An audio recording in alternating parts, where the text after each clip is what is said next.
আসসালামু আলাইকুম ভিউয়ার্স, আজকে আবারও বের হয়ে পড়লাম আর্নাবদের সাথে। আজকে আমরা বাইরে বের হওয়ার পর কি কি করলাম সেটা দেখতে হলে অবশ্যই আমাদের সাথে থাকতে হবে। ভিডিওটি না টেনে সম্পূর্ণ দেখার অনুরোধ রইল।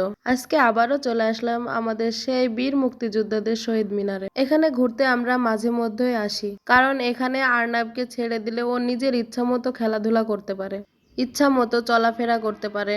আর এখানে বাচ্চাদের খেলাধুলার জন্য অনেক স্পেসও আছে। শুক্রবারের দিনটা বাদ দিয়ে অন্যান্য দিন এখানে মানুষজন খুব কম থাকে, ওই জন্য মাঝে মধ্যে ওর আব্বুর কাজের ফাঁকে এই জায়গাটায় আর্নাবকে নিয়ে আসা হয়। আর আপনারা তো জানেন আর্নাব একটু বেশি চঞ্চল। শুধু আর্নাব নয়, এই বয়সে অনেক বাচ্চারা আছে অনেক বেশি চঞ্চল। যাই হোক, এখানে কিছুক্ষণ সময় কাটানোর পর এবার চলে যাব অন্য সাইডে। যাওয়ার পথে এই খেলনার দোকানে যেয়ে সে তো এটা ওটা নেওয়ার বায়না করছে। আগে আর্নাব এমনটা করতো না, কিন্তু এখন বড় হচ্ছে তো ওই জন্য হয়তোবা তার চাওয়াটা বেড়ে গেছে। তাকে বোঝায়ে নিয়ে চলে আসলাম অন্য একটি স্থান। এটা হচ্ছে সেই স্থান যেখান থেকে মানুষ শিক্ষা গ্রহণ করে, আমাদের ঝিনাইদহ কেসি কলেজ। এই কলেজে হয়তোবা আমার বেশি একটা স্মৃতি নেই, তবুও কিছুদিনের জন্যও আছে। এই কলেজে আসার মূল উদ্দেশ্য হচ্ছে আমার কিছু কাগজপাতি ছিল সেগুলো নেওয়ার জন্য।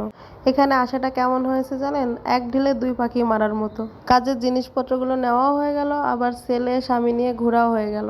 যাই হোক, আর্নাবরে নিয়ে কিছুক্ষণ এদিকে ওদিকে ঘোরাঘুরি করলাম। তারে বাসায় যাওয়ার কথা বললে সে তো বাসায় যাবে না, সে নাকি এখানে কিছুক্ষণ থাকবে।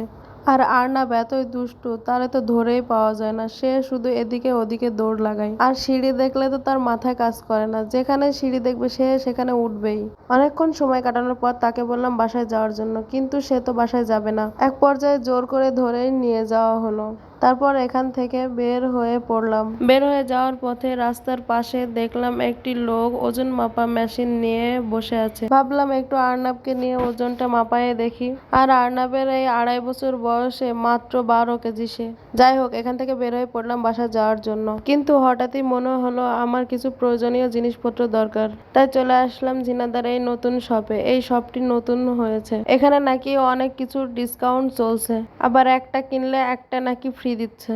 ওই জন্য এখানে চলে আসলাম কিছু টুকিটাকি জিনিস কেনার জন্য। আসলে এই শপটি না সত্যিই স্বপ্নের মতো, তাই নামও দিয়েছে স্বপ্ন। এখানে জুসগুলো দেখে আর্নাব আবার এই জুস নেওয়ার জন্য বায়না করলো। তাকে একটা জুস নিয়ে দিয়ে আমি চলে গেলাম ওই পাশটাতে। এখানকার জিনিসপত্রগুলো দেখলে মনে হয় দেখেই যাই। আমি শপিং মলটি দেখতে থাকি আর আপনাদের আবারও মনে করাই দিচ্ছি, আপনারা একটি লাইক অ্যান্ড সাবস্ক্রাইব করে রাখুন, যাতে পরবর্তী নতুন নতুন আচারা ভিডিওগুলো আপনাদের সামনে আসে। যাই হোক, এদিকটা ঘোরা শেষ করে আমরা চলে গেলাম অপর পাশে আমাদের প্রয়োজনীয় জিনিসপত্র নেওয়ার জন্য। এখানে আমি একটা একটা করে জিনিসপত্র দেখছিলাম আর তার হাতে ধরাই দিচ্ছিলাম। আসলে আমি কয়েকটা জিনিসপত্র নিব বলে আর র্যাকটা নিয়ে আসা হয়নি। জিনিসপত্র নেওয়ার পর চলে গেলাম কাউন্টারে, ওখানে টাকা পেমেন্ট করে বের হয়ে পড়লাম বাসার উদ্দেশ্যে। আজকের ভিডিওটি এই পর্যন্তই। সবাই লাইক অ্যান্ড সাবস্ক্রাইব করে আমাদের পাশে থাকুন। আল্লাহ হাফেজ।